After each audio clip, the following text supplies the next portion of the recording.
the cars below him immediately lit up the radio saying it's raining, it's raining, it's raining. And obviously, it did then eventually start to drizzle here. The team is confirming they believe it is raining, of course. Marty? Yeah, and Parker, Tyler Reddick is not lying. It is starting to sprinkle here on pit road. So it's interesting because the radar really could show that it's a little ways away. It could show that it's on top of us as well. But we certainly do feel sprinkles, Kim, here on pit road. And Marty, a disappointed Ryan Blaney confirming on the radio he does have sprinkles on his windshield. He's in that second position. He actually thought he had something for Tyler Reddick. So you know if Blaney is saying it's raining, when he thinks he has a shot to win this thing, then it definitely is coming down here at New Hampshire.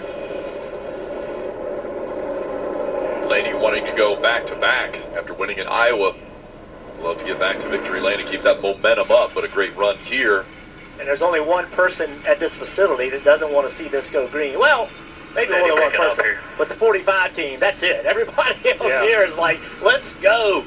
Well, let's review how we got here, right? They pitted a little bit later than most of the leaders in that stage before this, and then he was 14th. Picking up down there? When he decided to stay out, go to the front. We heard the crew chief say, hey, we think this is going to end before the end. We think we can get to the finish. So just another great strategy call, putting the 45 in position as we see drops picking up. And he was very clear. Yes, I think new tires are better, but I don't think they can get to us before the rain comes. And so far, he was exactly right. Well, you mentioned it, Jeff. One reason why you definitely have to be a little more concerned is this is the track where we saw the green flag, and as the car is entering turn one at speed, Kyle Busch leading Truex. You see, around they both go. Heavy contact ends the day for the 18 because they drive the turn one in the rain. A bunch of cars almost end their day. Kyle Busch understandably frustrated. But what a year for the 45. Remember that so impressive win back at Talladega with the owner, Michael Jordan, in attendance. Denny had wrecked out, so he was watching as well. Ended up being a huge wreck between Keselowski, the 34 of McDowell, and then the Jumpman car, Boss Man on the hood with the Jumpman logo. Tyler Reddick with the victory lane. That's a pretty impressive burnout. Great looking race car. There's the Michael Jordan. Bo was there with him. And you think about this race team, it is a very young race team, relatively speaking.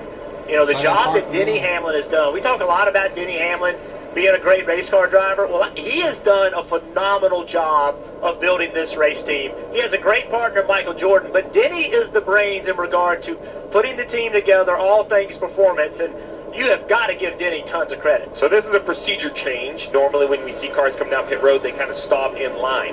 Well, NASCAR at tracks where wet weather tires are available, they have changed the procedure where they go under red, they stop the cars in the pit stall. They do this because if they believe there is a chance to restart the race and perhaps it's necessary to go to wet weather tires, the teams already are in their pit stalls. So the tires can be changed without And on the line to put drivers on the racetrack, and they have absolutely no idea what's going to happen going this fast on a very, very wet racetrack. We did it on a damp racetrack yesterday.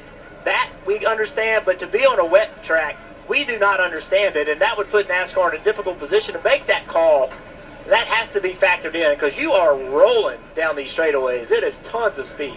And I think the choices are made in a vacuum. You know, if this was a passing shower and there was no more rain behind it, and they thought we could easily get the last 82 laps in, I think that would be a decision one direction.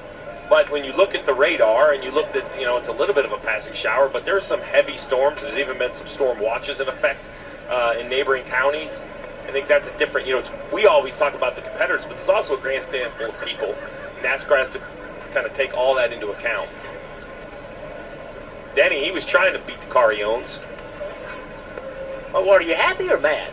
Oh, no, he's mad. He's mad until some point it probably shifts over, but he's race car driver Denny right now. I don't think he's car owner Denny. Does Kyle Larson come over to Denny Hamlin and talk to him and under this red flag condition? No. Not at all? No. I don't think that Kyle Larson's not that guy. He'll have a conversation, but he won't do it. He won't do it in public. Well, he might, but it just doesn't seem to be something that Kyle would do. Seeing Denny Hamlin go up on top of the pit box. And again, the caution is out now for weather. There is rain in the area, and so they have brought them all onto pit road, and Parker is right now standing by with the guy scored number 1. Correct. Tyler Reddick here just hopped out of the race car. So, tell me about those restarts there. Once you got to lead, and did you kind of know what they were brewing there when you stayed out at the end of stage 2? Yeah, we unfortunately just weren't as good as we needed to be on 2 tires earlier in the race, and just got really, really tight and lost a lot of track position. So, yeah, I was kind of frustrated, and Billy was like, we only got a couple spots to lose. So we put 4 tires on it. A lot of people stayed out, and we kind of got back up to like 14th or there with aggressive restart. So, yeah, we had an idea what was brewing. So we decided to stay out and hope that I could hold them off on new tires. Some of the cars that were a buffer, obviously we lost, but we've had a lot of cycles too. So obviously us sitting on pit road here is going to help us. Everyone's going to kind of equalize a little bit. So just got to think about what's going to come next if we get back going. It's going to be important to get the tires heated up, and we're going to have to be able to hold off Blaney and Hamlin, obviously. How difficult were those restarts? You're on older tires. I heard you talking about He closed it just in time. And I thought I could have turned under him down here, but I had the 11 kind of in my left rear quarter panel.